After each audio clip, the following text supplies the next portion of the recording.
and welcome or welcome back. If you are new to this channel, my name is Jen and I'm going to share with you today my entire Disney pin collection, share with you the method to my madness of how I display them, how I organize them, how I organize and keep the backer cards safe, and things like that. I want to start out by saying there is absolutely no right or wrong way to do this. There are probably people out there that have better ways. There's definitely people out there that have much bigger collections than I do. And it also depends on if you are collecting them to display them or to trade them. You know, things might work better different ways for you. So I've only been collecting pins a little over a year. And I will tell you that I was very naive in the beginning. So a little over a year ago, and I got my very first Disney subscription box, and in the preferences it asks you, do you want pins or do you collect pins? And my initial response was like, what a waste of money. Like, no, like who would want now look where we are. So, I mean, I didn't grow up going to Disney a whole lot. I was there when I was 3. I went in 8th grade on a band trip, and I've been there twice in my adult life. So I never really caught on to like, yeah, pins are a thing. And as I started to get, you know, a couple pins, I realized how much I love them. They're just these amazing, creative, like beautiful little pieces of artwork. So I love that you can just display so many different pieces in this small like area. Anyway, let's just dive right into it. I'm gonna start with my binder here. So they make sheet protectors that actually have pockets in them. So I have some trading cards here. There is a Facebook pin trading group that you can get those cards on. But anyway, so here is our pocket. So this has 3x3, 9 pockets on each one, little button clasp at the top. As you can see, there are different backer cards in there. And I would take, you know, little small post-it notes and put on there, you know, what it was. Like that one there says Peter Pan, Alice in Wonderland, etc. I was also starting to put the 4-digit number that accompanied it. I think it's from the PinPix website. I don't really do that anymore. Over onto this side. So here we can see, if you've ever gotten the blind box pins, comes in a box like this, and it'll show you on the back the different pins that you can get in there. I will sometimes, you know, kind of flatten that out and show, you know, which ones are available, because that was one that I was going to try to get all of the pins for. I haven't yet, but then that way I can look back and see which ones are in that set.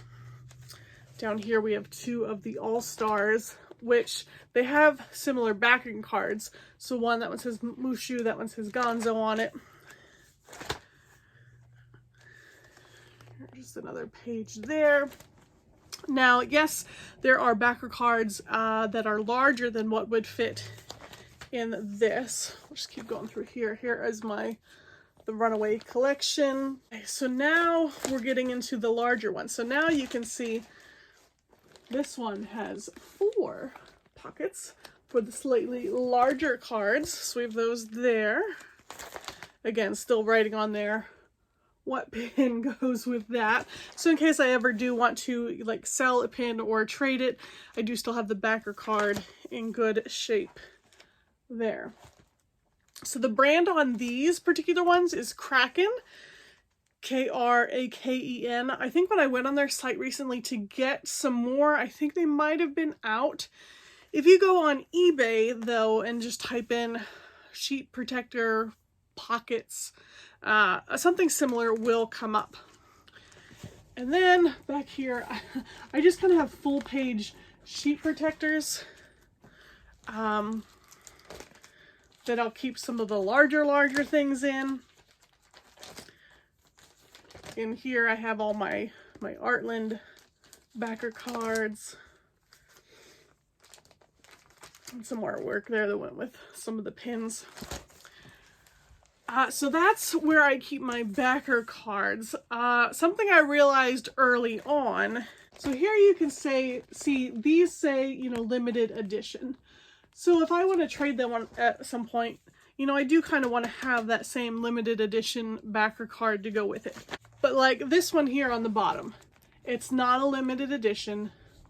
So you get a ton of those, and I realized I probably don't want to waste space in my good binder for those, for the open edition pins.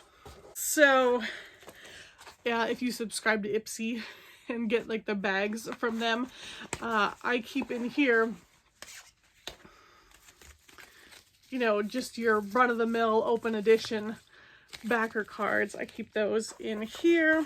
And then I have these two other Ipsy bags full of the Mickey head backings. Another good alternative for storing your pins, especially if you're looking at, you know, trading them. The website GoPin Pro sells these. This is the Pinfolio Max. So I purchased this and then realized that me personally, I'm probably not going to use this too much. I did for a little bit. So when you open this up, you got this backer board here. You can see the holes in where I had pins, and they have this, you know, pretty thick plastic that goes between there. So we have them on pins on both sides. You know, keeps them safe in this. So, I mean, if you were traveling somewhere, this is a great way and great item to do so and take some pins with you. For the most part, mine are displayed on the wall. So we're going to go ahead and take this camera down and kind of show you how I have my pins organized. So let's just go ahead and take a look.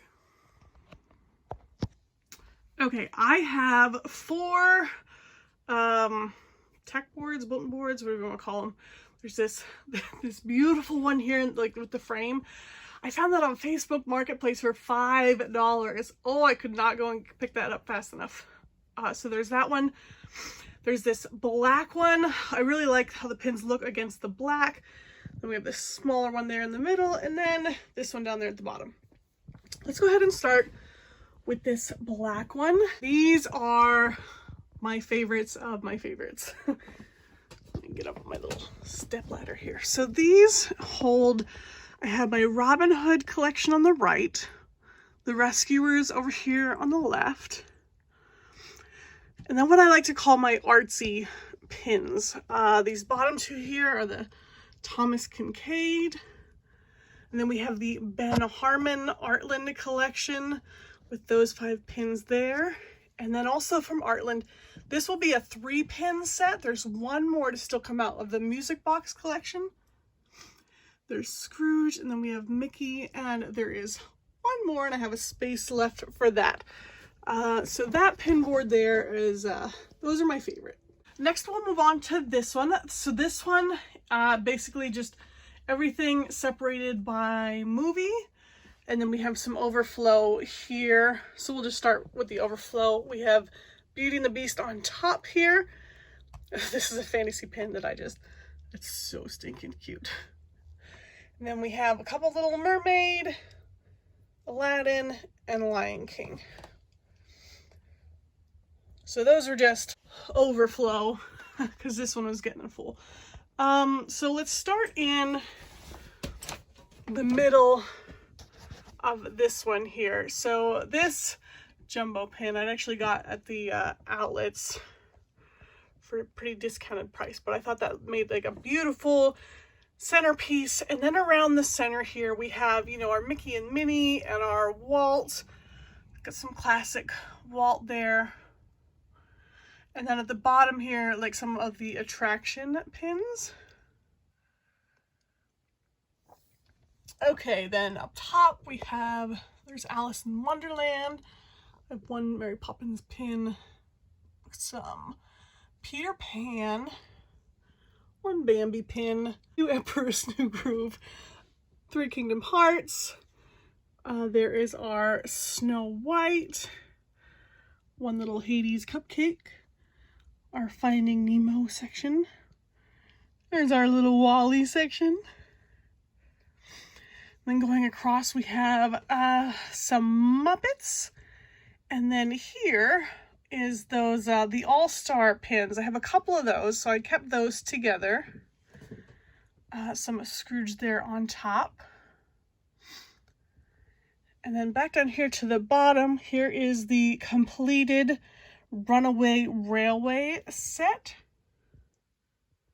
And then I got this pass holder pin on eBay just because I thought that was really cute to kind of have that marquee to go with the train there. And then here is Stitch. I have a couple of 101 Dalmatians. These are from a blind box set of the books there. And one from Narnia. I wish there was more for Narnia. Tangled, Cinderella, and then back up to the top for Toy Story. Now, just kind of showing, so these I showed, like, but these all-star pins, I could have separated these out, you know, put these with Pinocchio, not that I have any more Pinocchio, you know, Mulan. Same with these, you know, this one's not with the Beauty and the Beast, this isn't with Mulan, this isn't with Pocahontas, this isn't with Aladdin. Kind of the way I decide whether or not to keep them together or not just depends on how many of them I have out of the set. So for instance, this this cake set here, so here's a Tangled one that I kept with the Tangled pins, and here's a Cinderella one that I kept with the Cinderella pins. But that is a set that I would like to complete, and if I got more of them, I would put them together like these are. So there's that board, and then there's one more board left. So again, we have some overflow with the up pins, and I started these on this other board that's down here. This here was my own fantasy pin that I designed and had, you know, manufactured. So I just kind of started its own section down here with these up pins. And then down here, so that one I got in a subscription box, and that's a duplicate because obviously I have the whole train set already there. And then over here, just some random, like, so that's a duplicate. This one, I mean, I don't have any other Incredibles pins, so I might trade that one, and then, you know, don't really collect Marvel. And then these ink and paint ones, I have these four, which I really like, and then there's these four where I'm still just kind of like on the fence about. So they're just kind of there in the corner. So those are all my pins. So that's everything. If you have any other ideas, or if you display things differently or different organizational ideas, I am all ears. I'm sure other people are interested to hear as well. But this has worked for me so far. And, you know, thanks for joining me to see this, and I will see you next time. Bye.